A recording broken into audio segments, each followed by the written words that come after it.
ये कहानी एक व्यक्ति के बारे में है जो बहुत दुखी था। एक समय की बात है, एक छोटे से गांव में एक आदमी रहता था। वह गरीब था और उसके पास केवल एक छोटा सा घर और छोटी सी जमीन थी। उसका जीवन कठिनाइयों से भरा रहता था और उसकी मजबूरी उसे रात दिन परेशान किया करती थी। अपनी पत्नी और एक बेटा होने के बावजूद वह आदमी बेहद अकेला महसूस करता। वह मन ही मन सोचता रहता कि मेरे जीवन में कितनी मजबूरियां हैं। मुझे अपने घर का खर्च चलाने के लिए रोज काम पर जाना पड़ता है। अगर मैं काम नहीं करूंगा तो मेरा परिवार क्या खाएगा, मेरा घर कैसे चलेगा। मेरे बेटे के जीवन में अच्छा भविष्य लाने के लिए मुझे मजबूरन काम करना पड़ता है। उसे अपना काम एक बोझ लग रहा था और यह सोचकर वह बहुत दुखी था। एक तरफ जहां लोग उसे गांव के तालाब पर मस्ती करने आते और अपने दोस्तों के साथ सुकून भरा वक्त गुजारने आते, वहीं इस आदमी को वहां मजबूरन मछलियां पकड़नी पड़ती ताकि उसके घर के खर्चों में खाने पर होने वाला खर्च कम हो सके और उसका परिवार यह तालाब से पकड़ी हुई मछलियां खा सके। वह आदमी मजबूर था और वह अपने परिवार को खुश देखना चाहता था, पर उसकी मजबूरियों ने उसके घर से सुख और शांति को खत्म ही कर दिया था। उसे ऐसा लग रहा था कि अपने जीवन में इतने सारे कमियों के कारण वह कभी खुश नहीं रह पाएगा। एक दिन इसी बात से परेशान होकर वह एक पेड़ के नीचे बैठकर रो रहा था। तभी एक साधु उसकी ओर आ रहा था। साधु ने देखा कि उसके चेहरे पर बहुत सारे गम थे। उस साधु ने देखा कि वह व्यक्ति दुखी होकर फूट फूट कर रो रहा था। साधु ने उस व्यक्ति के पास जाकर पूछा, क्या हुआ बेटा, तुम इतने क्यों परेशान हो? उस आदमी ने साधु की ओर देखा। वह साधु साधारण कपड़ों में था और उसको देखकर व्यक्ति सोचने लगा, भला यह साधु क्या मदद कर पाएगा मेरी। व्यक्ति ने उससे कहा, तुम तो एक साधु हो, भला तुम क्या मदद करोगे मेरी। मैं पहले से ही अपनी मजबूरियों के कारण काफी परेशान हूं, तो मुझे अकेला छोड़ दो। साधु उस व्यक्ति से कहते हैं, बेटा इतना दुख तुम अकेले क्यों सहन कर रहे हो, मुझे बताओ क्या हुआ, शायद मैं तुम्हारा दुख दूर कर सकूं। वह व्यक्ति उस साधु से कहता है, तुम मेरा दुख दूर करोगे, तुम मेरी मजबूरियों से मुझे मुक्त कैसे कर सकते हो। तुम्हें तो खुद नहीं पता मजबूरियां क्या होती हैं। तुम्हें कौन सी मजबूरी का सामना करना पड़ा अपने जीवन में, तुम क्या जानो मजबूरी। तुम्हें किस बात की चिंता, तुम तो काम भी नहीं करते, तुम्हें किसी परिवार का ध्यान भी नहीं रखना। मुझे तो दिन रात काम करके अपने परिवार की जिम्मेदारी उठानी पड़ती है। साधु उस आदमी के कड़वे शब्द सुनकर भी शांत रहे। वह समझ गए कि यह आदमी अपने जीवन में अपने कामों और मजबूरियों को बुरा समझता है और इसी कारण यह काम को बोझ समझकर मन से किसी भी काम को नहीं कर पा रहा है। साधु हंसकर कहते हैं, बस इतनी सी बात, मैं तुम्हारी मजबूरियों को एक ताकत बना सकता हूं। तुम्हें कभी भी काम करने में बोझ महसूस नहीं होगा। तुम्हें अपने परिवार के लिए काम करना कभी बोझ नहीं मानोगे। मैं तुम्हें एक ऐसा रास्ता बताऊंगा जिससे तुम हर काम खुशी खुशी करोगे, लेकिन तुम्हें पहले मेरा काम करना होगा। क्या तुम तैयार हो? वह आदमी साधु की बातों को लेकर सोच में डूब गया। साधु ने कहा कि एक ऐसा रास्ता है जिससे वह हर काम खुशी खुशी कर सकता है और उसके बदले में केवल एक काम करना होगा। पर क्या यह सच है? ऐसा कुछ इस साधु को पता भी होगा या यह साधु बस मुझे पागल बना रहा है? आदमी ने कुछ देर सोचकर उस साधु को मना किया, ये कहते हुए कि मुझे नहीं लगता कि तुम ऐसा कुछ बता सकते हो। आदमी मना करके वापस घर लौट आया। कुछ दिनों तक तो उसके दिमाग में वह साधु की बातें घूमती रही, लेकिन धीरे धीरे वह उस साधु और उसकी बातों को भूलता गया। उसके दिमाग से साधु भी धीरे धीरे निकलता गया। वह फिर से अपने रोज के दिनचर्या में वापस चला गया। फिर कुछ महीनों बाद उसे एक दिन अपना मित्र मिला। वह मित्र से कहता है, हमारे गांव में एक बड़े ज्ञानी साधु प्रवचन देने आ रहे हैं। वह जो भी कहते हैं वह करके दिखाते हैं। वह बहुत बुद्धिमान है। उसका मित्र उस आदमी से कहता है, तुम भी चलो मेरे साथ, तुम्हें वहां आनंद आएगा। कभी तो अपने लिए कुछ समय निकाल लिया करो, तुम कितनी मेहनत करते हो।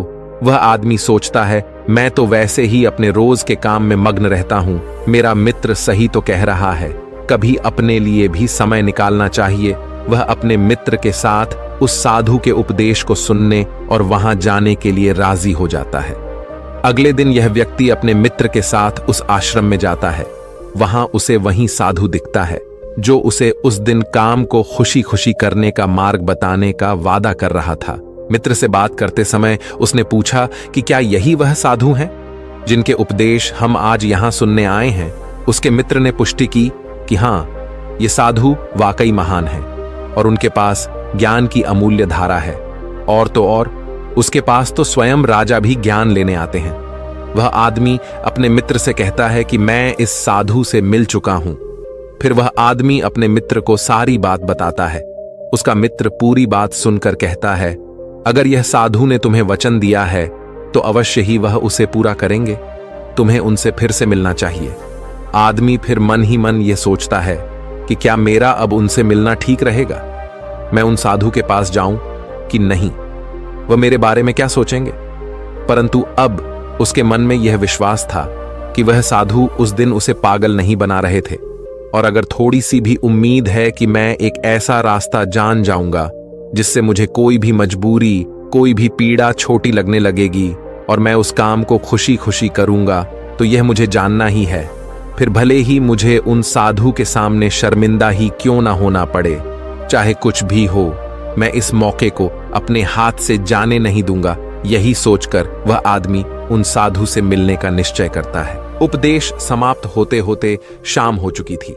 जैसे ही वह उपदेश समाप्त हुए, सब लोग आश्रम से बाहर जाने लगे। वह आदमी उस साधु के पास जाता है। वह आदमी कहता है, गुरु, क्या आपको याद है? मैं आपको मिल चुका हूं, मुझे माफ करना। मैंने आपको उस दिन काफी भला बुरा कहा और मैं उस वजह से बहुत शर्मिंदा भी हूं। मुझे अब बहुत पछतावा हो रहा है, परंतु क्या आप मुझे वह मार्ग बता सकते हो जिससे मैं खुशी खुशी काम करूं? मैं आपका कोई भी काम करने के लिए तैयार हूं। साधु हंसते हुए कहते हैं, हाँ, मुझे याद है, तुम वही आदमी हो जो उस दिन दुखी हालात में मुझे मिला था। ठीक है, मैं अपना वादा पूरा कर दूंगा। लेकिन अब शाम हो चुकी है और मैं पूरे दिन उपदेश देकर थक गया हूं, तो मुझे कल सुबह इसी आश्रम के बाहर मिलना। वह आदमी बहुत खुश होता है और कहता है, जी गुरुदेव, मैं कल सुबह आपसे मिलने आ जाऊंगा। सुबह होते ही वह आदमी उस आश्रम के बाहर उस साधु से मिलने जाता है। जब वह आदमी वहां पहुंचता है तो गुरु दरवाजे पर रुके होते हैं। वह व्यक्ति उन साधु के पास जाता है और कहता है, गुरुदेव, मैं तैयार हूं। साधु उस व्यक्ति से कहते हैं, बेटा, मुझे अपना वादा याद है जो मैंने तुमसे किया था, परंतु तुम्हें समझने के लिए मुझे तुमसे काम करवाना पड़ेगा। वह आदमी उस साधु से कहता है, जी गुरुदेव, मैं कुछ भी करने के लिए तैयार हूं। आपका काम क्या है जो मैं कर सकता हूं, मुझे बताइए। वह साधु उसे पास के तालाब के पास ले जाते हैं। वहां एक बड़ा सा पत्थर था जो पानी के बहाव को रोक कर बैठा था।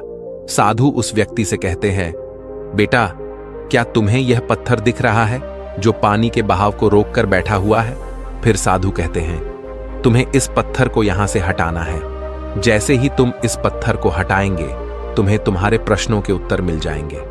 व्यक्ति कहता है, लेकिन गुरुदेव, ये कैसे मुमकिन है? ये तो इतना बड़ा पत्थर है, मैं इसे कैसे हटाऊंगा? और फिर इस पत्थर को हटाने से मेरे जीवन की मजबूरियां कैसे हट जाएंगी? मुझे कुछ समझ नहीं आ रहा। साधु कहते हैं, तुमने कहा था कि तुम मेरा कोई भी काम कर दोगे, तुम्हें इस पत्थर को हटाना ही पड़ेगा, अन्यथा मैं तुम्हें तुम्हारे प्रश्नों का उत्तर कभी नहीं बताऊंगा। अब मैं अपनी आश्रम जा रहा हूं, जब तुम ये काम कर दोगे उसके बाद तुम मुझसे मिलने आना। इतना कहकर साधु अपने आश्रम की ओर बढ़ गए। उस आदमी ने सोचा, मुझे यह समझ नहीं आ रहा है कि गुरुदेव मुझे इस पत्थर को हटाने का काम क्यों दे रहे हैं, लेकिन जो कुछ भी हो, मेरे समस्याओं का हल तो मुझे चाहिए। मैं अपने जीवन से बहुत दुखी हूं, और अगर मुझे इस पत्थर को हटाने से मुझे गुरुदेव उत्तर बता देंगे तो ठीक है गुरुदेव, अगर मुझे यह करने को कह रहे हैं तो इसमें जरूर कोई बात होगी। इतना सोचकर उस आदमी ने उस पत्थर को अपने हाथों से हटाने का प्रयास शुरू किया, लेकिन वह पत्थर इतना विशाल और भारी था कि वह थोड़ा भी नहीं हिला। कुछ देर बाद थक हार कर उसने अपने पीठ के बल पर लेकर फिर से प्रयास किया। उसने पत्थर को हटाने की कोशिश की। उसने देखा कि वह पत्थर थोड़ा सा अपनी जगह से हिल गया, पर जैसे ही वह थोड़ा सा सीधा हुआ, वह पत्थर फिर से अपनी जगह पर वापस आ गया। उस आदमी का आत्मविश्वास टूट गया। वह मन ही मन सोचता है कि यह कैसा काम दिया है मुझे इस साधु ने। यह पत्थर तो हिलने का नाम भी नहीं ले रहा। बाहर बहुत धूप थी और वह आदमी पसीने में भीग जाता है। वह आदमी बीच में ही रुक जाता है, पर फिर उसे उन साधु की शर्त याद आती है, जिसके मुताबिक अगर वह उनका काम नहीं करेगा तो उसे वह नहीं मिलेगा जो वह चाहता है। यह काम करना भी एक प्रकार की मजबूरी ही थी। काफी समय बीत जाने के बाद उस आदमी ने पास में ही एक पेड़ देखा और उसे उस पेड़ को देखते ही एक तरकीब सूझी। उसने सोचा, क्यों ना मैं एक लकड़ी के टुकड़े को पत्थर के नीचे फंसाकर उस लकड़ी पर अपना वजन रखूं। इससे मुझे कम जोर लगाना होगा और लकड़ी बड़ी और मजबूत होने के कारण उसका परिणाम ज्यादा होगा। वह आदमी तुरंत ही एक बड़ी और विशाल लकड़ी तोड़ने में लग जाता है। जैसे तैसे उस आदमी ने एक बड़ी लकड़ी उस पेड़ से निकाली, उसके सारे छोटे टहनियां और पत्ते को तोड़कर एक सीधी लकड़ी तैयार की जो वह इस्तेमाल कर सके। फिर उसने उस पत्थर के अगल बगल एक खड्डा खोदा जहां वह उस लकड़ी को डाल सके। उस आदमी ने लकड़ी का एक छोर उस पत्थर के नीचे फंसाया और फिर वह आदमी अपने हाथों में 2 बड़े पत्थर लेकर उस लकड़ी के दूसरे छोर पर बैठ गया और देखते ही देखते वह पत्थर अपनी जगह से हट गया और पानी का बहाव फिर से चालू हो गया। वह आदमी बहुत खुश हुआ, उसे आत्मविश्वास महसूस हुआ। वह दौड़ता हुआ उन साधु के पास गया और कहा, गुरुदेव, मैंने कर दिखाया। मैंने उस पत्थर को हटा दिया और मैंने अपना वचन भी पूरा कर दिया। साधु पूरी बात उस आदमी से सुनने के बाद कहते हैं, तुमने अच्छा काम किया, मेहनत की, तुमने तरकीब भी निकाली और तुमने अपने दिमाग का भी इस्तेमाल किया। लेकिन मुझे एक बात बताओ, क्या तुम्हें लगा था कि तुम यह काम कर पाओगे? आदमी कहता है, नहीं गुरुदेव, मुझे नहीं लगा था कि मैं इतना बड़ा पत्थर हटा पाऊंगा। साधु पूछते हैं, क्या लगता है तुम्हें, तुम ये सब क्यों कर पाए? आदमी जवाब देता है, क्योंकि यही आपकी शर्त थी। अगर मैं नहीं करता तो मुझे अपना जवाब कभी नहीं मिलता। साधु कहते हैं, तो तुम ये कह रहे हो कि यह काम करना तुम्हारी एक मजबूरी थी? आदमी कहता है, हां, लेकिन आप वही वही क्यों पूछ रहे हो? इस पर साधु कहते हैं, मैं तुम्हें यही तो समझाना चाहता था। जिस तरह आज तुम्हारे सामने वो पत्थर हटाने की मजबूरी थी, इसी तरह तुम्हारे जीवन में भी तुम्हारे सामने कई मजबूरियां आएंगी। साधु आगे कहते हैं, मजबूरियां ही तुम्हें वह काम करवाती है जो तुम्हें नहीं लगता कि तुम वह कर सकते हो। तुम्हारी मजबूरियां तुम पर बोझ नहीं है, बल्कि मजबूरियों के कारण तुम जिंदा भी हो। तुम खुद सोचो, अगर तुम्हारे ऊपर मजबूरियां ना होती और काम करके अपने परिवार के लिए कमाई करने की कोई पाबंदी ना होती, तो क्या तुम अपने घर से बाहर भी निकलते? नहीं ना। तुम एक ही जगह है, बस आराम से बैठे रहते। लेकिन क्या ऐसा आराम करना ठीक है? क्या तुम्हारे शरीर में बीमारियां नहीं आ जाती? तुम अपनी मजबूरियों के कारण काम करते हो, जिससे तुम स्वस्थ और तंदुरुस्त रहते हो। जहां तुम पहुंचना चाहते हो, यह मजबूरियां ही तुम्हें वहां का रास्ता दिखा सकती हैं। वह हमें बताती है कि हमें क्या करना चाहिए। उस लक्ष्य तक पहुंचने के लिए तुम्हारी समस्या यह नहीं है कि तुम्हारे ऊपर मजबूरियां हैं, बल्कि तुम्हारी समस्या यह है कि तुम उन मजबूरियों को एक बोझ समझ रहे हो। हमारी मजबूरी हमारे लक्ष्यों को प्राप्त करने में हमारे लिए एक माध्यम बन सकती है और हमें नए दिशाओं में ले जा सकती है। जैसे कि तुमने लकड़ी का उपयोग किया ताकि उस पत्थर को हटा सको, ऐसा ही कुछ हमारे साथ जीवन में भी होता है। जब हमसे ऊंचे स्तर के लोग, जैसे कि हमारे बॉस या फिर माता पिता या फिर कोई गुरु, हमें कोई कठिन काम देते हैं, तो हमें लगता है कि यह काम हमारे लिए बहुत मुश्किल है। उदाहरण के रूप में, जब हमारे बॉस हमें एक बड़े और कठिन काम को संभालने का काम देते हैं, या जब तुम्हारे व्यापार में कोई विरोधी व्यापारी तुम्हारी तकलीफ बढ़ा देता है, जो तुम्हारे लिए मुश्किल होता है, तो तुम कैसे उसका सामना करोगे? अक्सर हम नहीं चाहते कि ऐसी समस्याएं हमारे सामने आए, लेकिन सच्चाई तो यह है कि वह हमारे सामने है और हमें हमारे लक्ष्यों को प्राप्त करने से रोक रही है। क्या लगता है आपको ज्यादातर लोग इस स्थिति में क्या करते होंगे?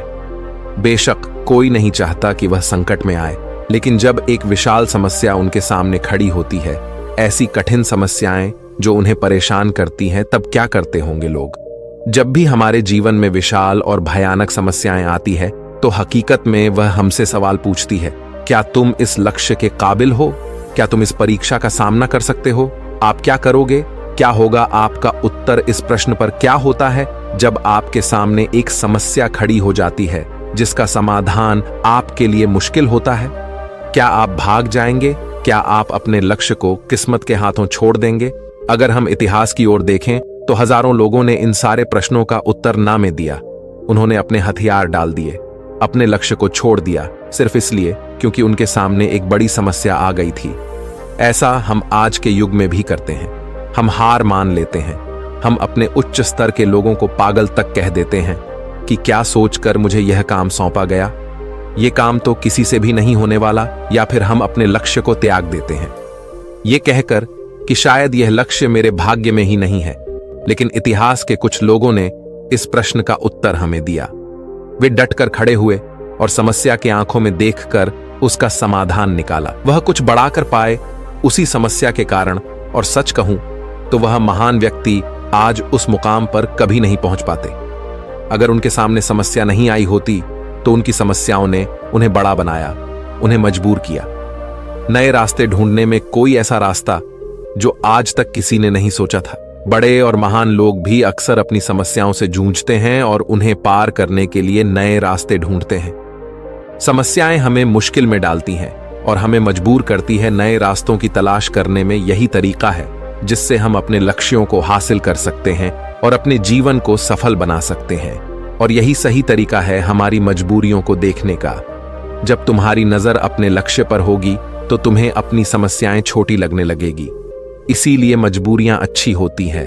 तो अगली बार जब तुम किसी मजबूरी में खुद को पाओ तो खुश हो जाना, क्योंकि यह एक मौका है तुम्हें अपने आप को साबित करने का और उसी दौरान वह बनने का जो तुम पहले कभी नहीं थे। दोस्तों, आपने आज के इस वीडियो से क्या सीखा, मुझे आप कमेंट में बता सकते हैं। इसी के साथ मैं उम्मीद है कि आपको आज की वीडियो पसंद आई होगी। इस वीडियो को उस इंसान को शेयर करें जिससे इसकी सख्त जरूरत है, और उसी के ठीक बाद चैनल को सब्सक्राइब करें। तो चलिए फिर मिलते हैं ऐसी एक और नई वीडियो में। तब तक के लिए अपना ख्याल रखें। धन्यवाद।